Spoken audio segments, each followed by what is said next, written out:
pretty great story. Think about this for a second. Imagine you being slaves, and you are slaves.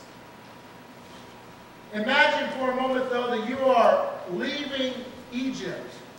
And you're leaving that area, and you're walking, and you see the place that you had left, the place that God had promised He would deliver you from, chasing you. And then you walk, and you get to the sea. And all you see is water before you, and mountains on the left, and mountains on the right, and there is nowhere to go. That's pretty scary. Now think of this in your own life. You have things that are going on in your life all the time. There are things in your life that I can't even imagine. There are things that I can't comprehend or understand, or that I'm not going through, that you're trying to flee from. And you're moving away from these things, and as you go through them, you see just this wall of this sea right in front of you. And on the left, it looks like mountains. On the right, you're like, how do I get away from this? Have you ever felt like that? Have you ever felt like you tried to get away from something, and it just keeps chasing you? And it just keeps finding you, and you're like, where do I go? Where do I go? And then the thing that most people do is they look and they see that sea in front of them, and they see mountains on the left and mountains on the right, and so what do? They go back. They go back to where they were. And if you read in the beginning of the story, in chapter 14, in verse 10, it says this, because this is how they felt. As Pharaoh approached, the Israelites looked up, and there were the Egyptians marching after them. They were terrified and cried out to the Lord. They said to Moses, was it because there were no graves in Egypt that you brought us to the desert to die? What have you done to us by bringing us out of Egypt? Didn't we say to you in Egypt, leave us alone, let us serve the Egyptians? It would have been better for us to serve the Egyptians than to die in the desert.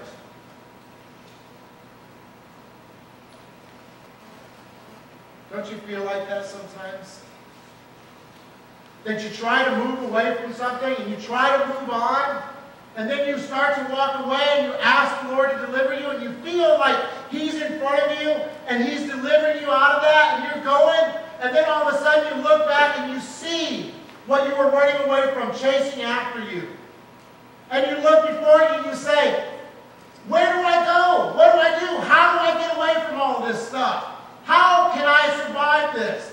It would have been better if I just never even started this journey. It would have been better if I would have just lived in this sin and just dealt with it. And just said, this is who I am.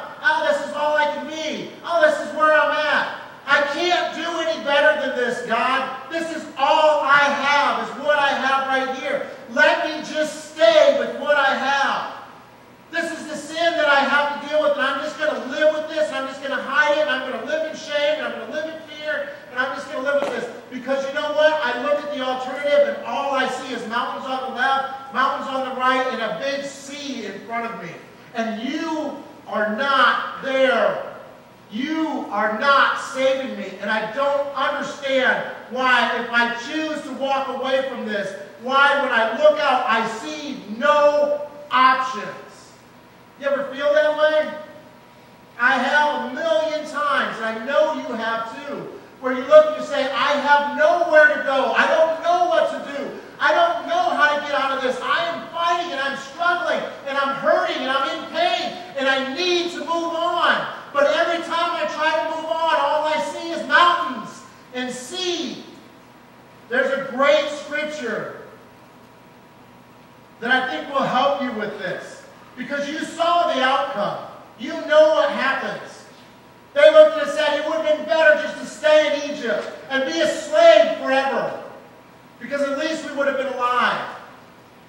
But God says, I had so much more planned for you.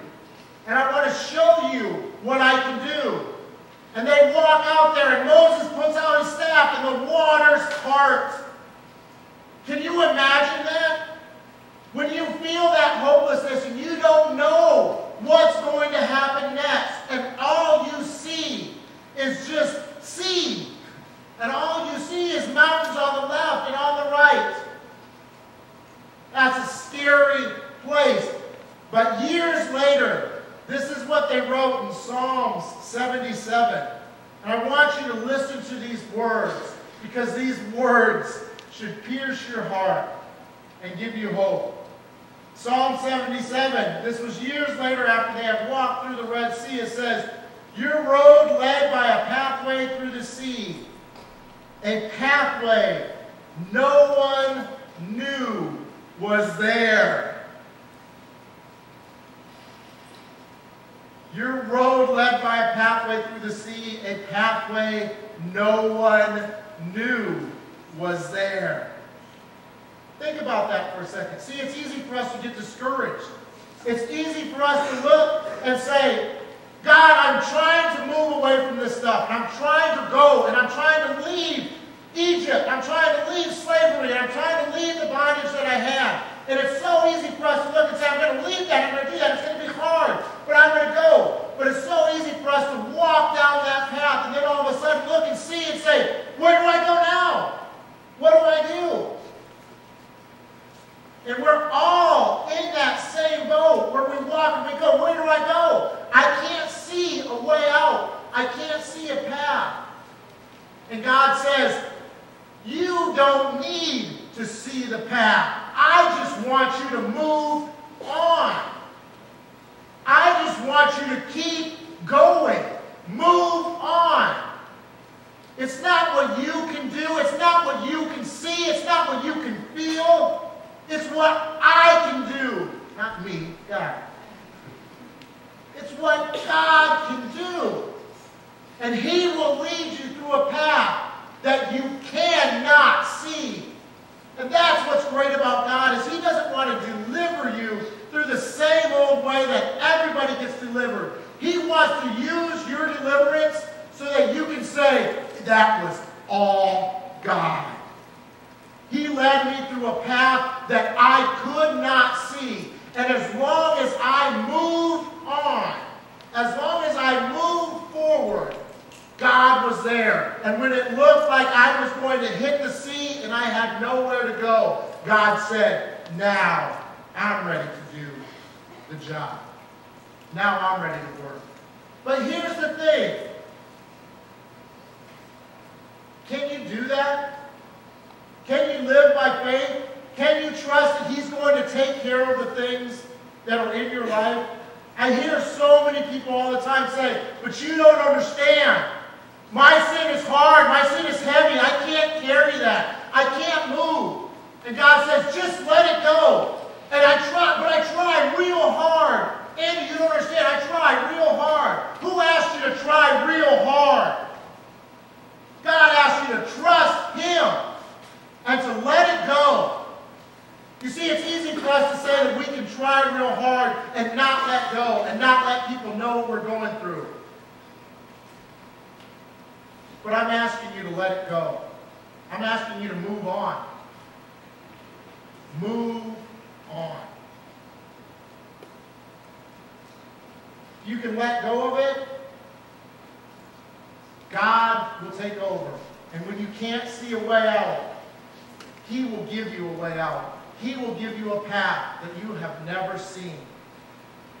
May God bless you. May you take this week and talk to somebody and say, this is what I've been dealing with. This is what I'm struggling with. And I have not been able to let it go. And I'm letting it go today. Because when you let it go, you're going to see a path open up. And I pray that you do that. Guys, my time is out. God bless.